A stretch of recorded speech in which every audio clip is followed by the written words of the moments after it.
आओ पुत्र, तुम भी अभ्यास करो। नहीं पिताश्री, मैं अभी व्यायाम नहीं करूंगा। माँ कहाँ है? पुत्र, तुम्हारी माता अद्रिका से मिलने गई है। अर्थात मेरी मौसी से मिलने गई है? हाँ पुत्र, बहुत दिनों से उससे मिले नहीं थी, सो चली गई मिलने। संध्या होने तक लौट आएगी।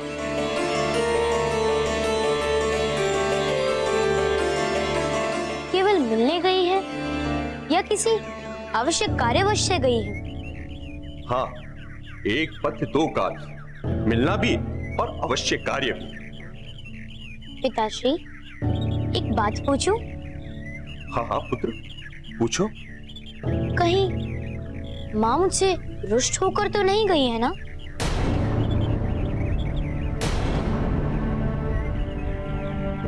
नहीं पुत्र, पर ये बात तुम क्यों पूछ रहे हो पुत्र?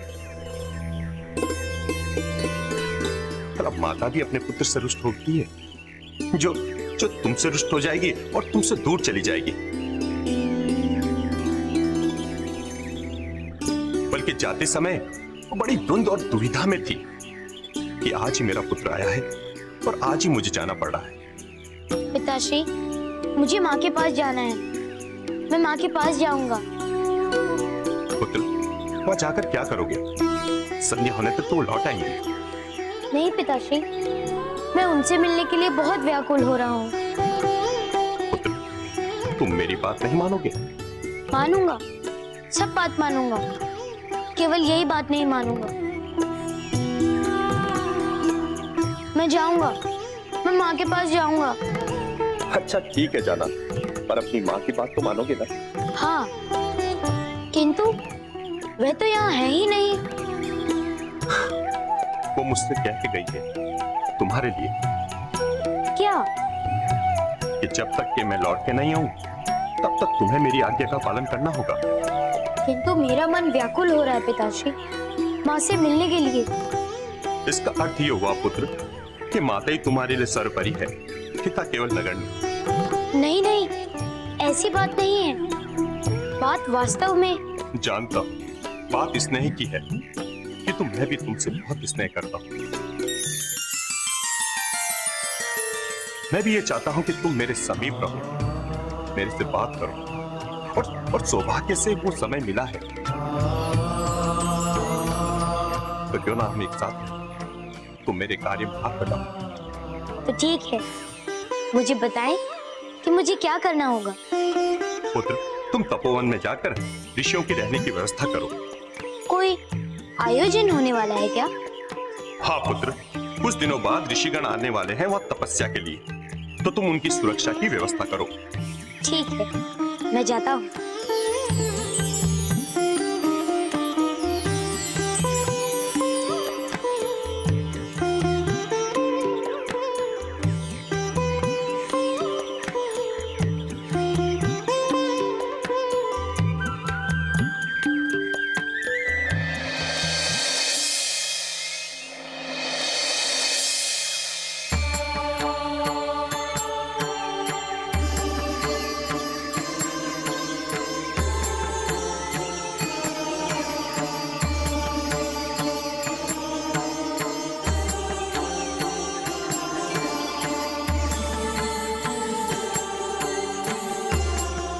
पिताश्री ने तो कहा था कि ऋषियों के आने में तो अभी समय है। वे तो पहले से ही पधारे हुए हैं। अच्छा हुआ कि मैं आ गया। मैं इनसे जाकर पूछ लेता हूँ कि इन्हें तपोवन में कोई समस्या तो नहीं है ना।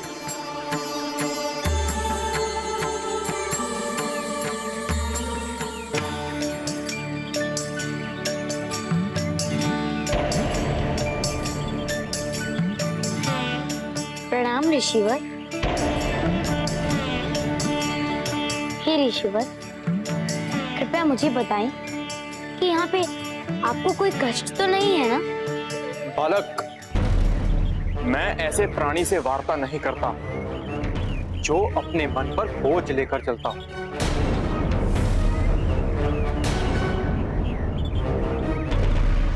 बोझ? कैसा बोझ? मेरे मन पर कोई बोझ नहीं है। जो सत्य ना बोले, अपने वचन का पालन ना करे और जिसकी आत्मा में धिक्कार भाव ना हो, मैं ऐसे प्राणी से भी वार्ता नहीं करता बालक,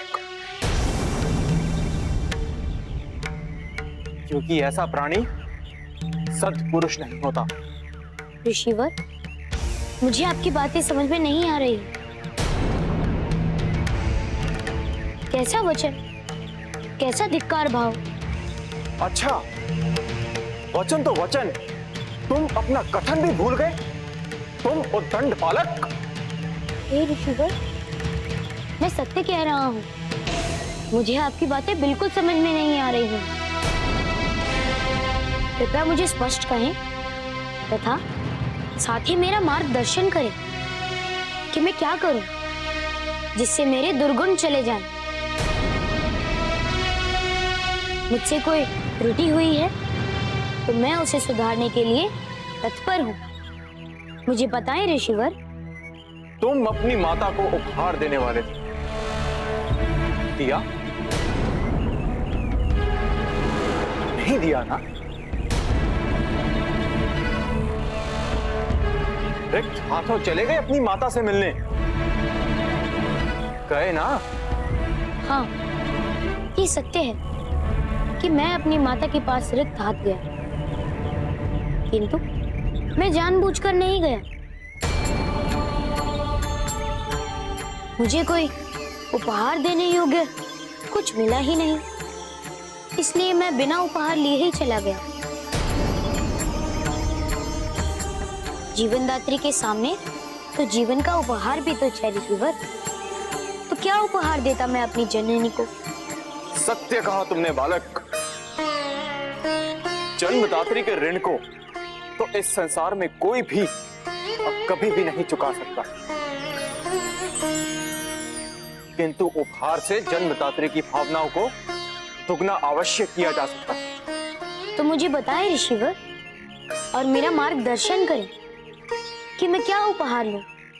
अपनी बुद्धि लगाओ बालक, चारों ओर अपनी दृष्टि दौड़ाओ और चुनो उपहार योग्य वस्तु।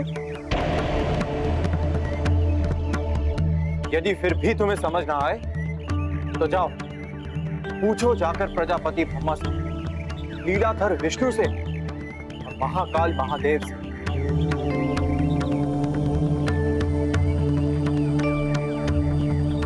आपने तो मेरी परेशानी और भी बढ़ा दी ऋषिवर। मैं कल ही तो घर लौटा हूँ और यदि आज मैं वापस गया तो मेरी माँ को दुख होगा। वह कहेंगी कि अभी तो आया है और फिर वापस चला गया, और कहेंगी कि इसे तो माँ की चिंता ही नहीं। तो ठीक है, जियो फिर अपने मन पर बोझ ले। नहीं नहीं, यह भी तो उचित नहीं। मुझे उपहार देना चाहिए, किंतु मैं क्या करूं? कैसे जाऊं? अवसर का लाभ उठाओ बालक। कैसे? तुम्हारी माता अपनी बहन के घर गई है ना? जी, गई है मिलने। तो जाओ ढूंढ लो उपहार।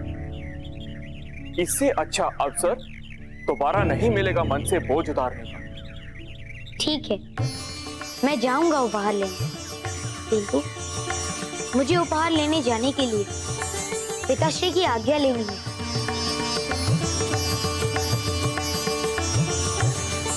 मैं अभी आज्ञा लेकर जाता हूँ उपहार लाने।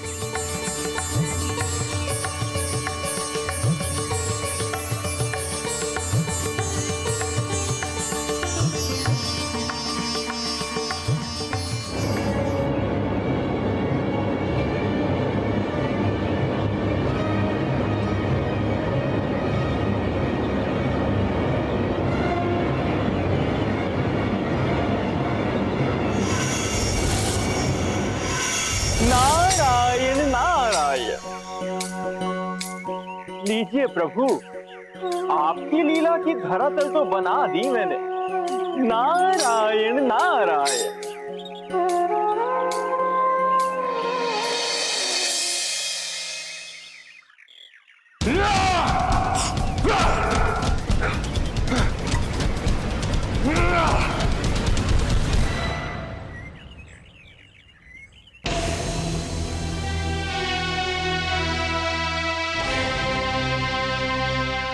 क्या बात है पुत्र, इतने व्याकुल क्यों हो? तपोवन में सब कुशल तो है? तपोवन में सब कुशल है पिताश्री। तो इस प्रकार भागकर आने का कारण? पिताश्री, मेरे मन पर पड़े एक भारी बोझ की अनुभूति उस तपोवन में एक ऋषि ने करवाई है।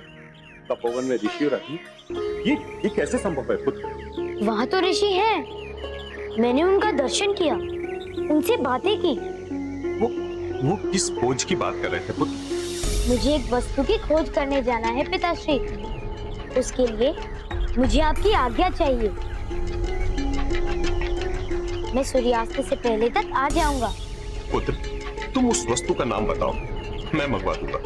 नहीं पिताश्री, मैं उसे स्वयं खोजना चाहता हूँ, किसी दास या किसी सैनिक के द्वारा नहीं।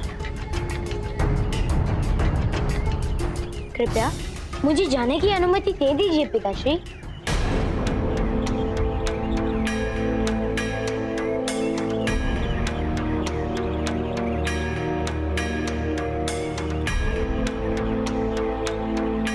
पुत्र, तुमने तो मुझे धर्म संकट में डाल दिया।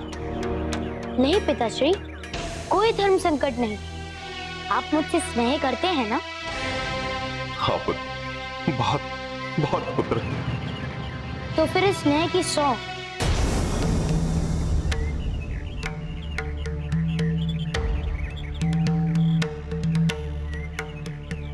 ठीक है पुत्र, तुम जाओ और खोज कर दोपहर तक लौट आना, चाहे वो वस्तु मिले या ना मिले। ठीक है, मैं आ जाऊंगा।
कौन सी वस्तु हो सकती है मेरी माता के लिए उपहार स्वरूप? मेरी तो कुछ समझ में नहीं आ रहा है कि क्या लूं माँ को भेंट देने के लिए। सारी पृथ्वी का चक्कर तो लगा लिया है मैंने, किंतु मुझे तो ऐसा कुछ भी नहीं दिख। अब क्या करूं?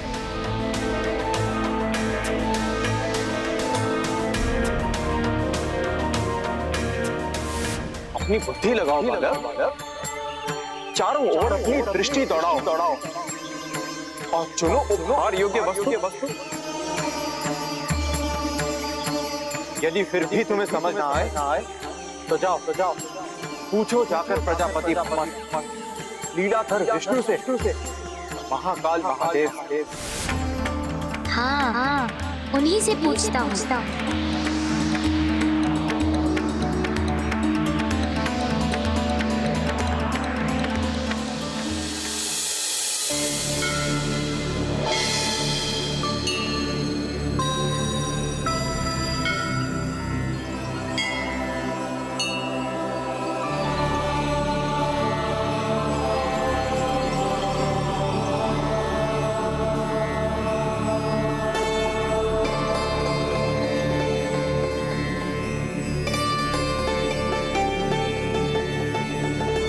ब्रह्मदेव,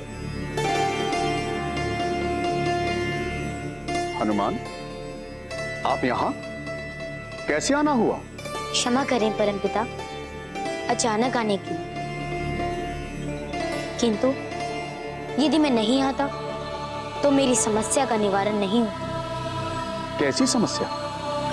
मुझे मेरी माता अंजना के लिए एक उपहार लेना और सारी पृथ्वी का चक्कर लगाने के बाद भी मुझे कुछ अनूठा उपहार स्वरूप देने लायक कुछ नहीं है। तो मैं आपसे ये पूछने आया हूं कि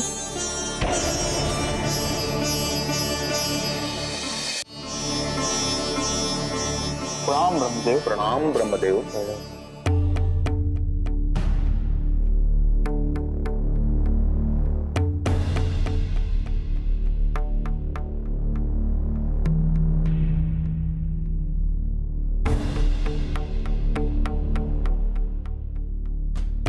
मैं तुम दोनों से श्रेष्ठ हूं। मैं ना रहूं तो जीवन ही ना रहे। मेरे बिना तुम्हारा कोई अस्तित्व नहीं जलदेव, इसलिए श्रेष्ठ मैं हूं। तुम लोग मुझे क्रोध मत दिलाओ। मैं ही वो माध्यम हूं जिससे देवताओं को भोग प्राप्त होता है, इसीलिए मैं ही श्रेष्ठ हूं।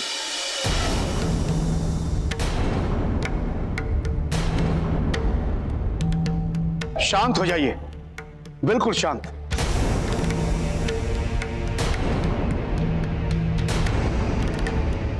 आप लोग देवता होकर लड़ रहे हैं? तो आप निर्णय कर दीजिए, हम नहीं लड़ेंगे। किस बात का निर्णय? ब्रह्मदेव, इस बात का निर्णय कि हम तीनों में से श्रेष्ठ कौन है।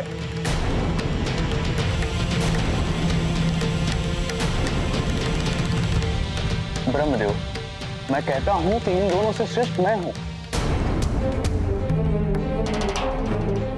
यदि मैं ना उपजूं तो पृथ्वीवासी और देवता सभी भूख से मरते। इसलिए देवताओं को मिलने वाले अर्घ में से एक बड़ा अंश मुझे भी मिलना, क्योंकि मुझसे ही जीवन है।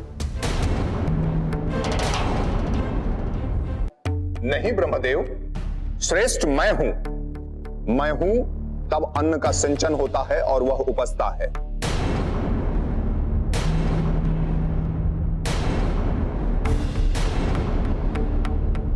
यदि मैं सिंचन बंद कर दूं तो वह उपजे ही नहीं, इसलिए उस अंश में से एक बड़ा भाग मुझे मिलना चाहिए। किंतु ब्रह्मदेव, अन्न के उपजने और जल की वृष्टि के लिए जिस ऊष्मा की आवश्यकता होती है वो अग्नि से प्राप्त होता है, और हवन में दिया गया हविष्य मेरे बिना देवताओं तक नहीं पहुंचता, इसलिए अंश मेरा बड़ा होना चाहिए।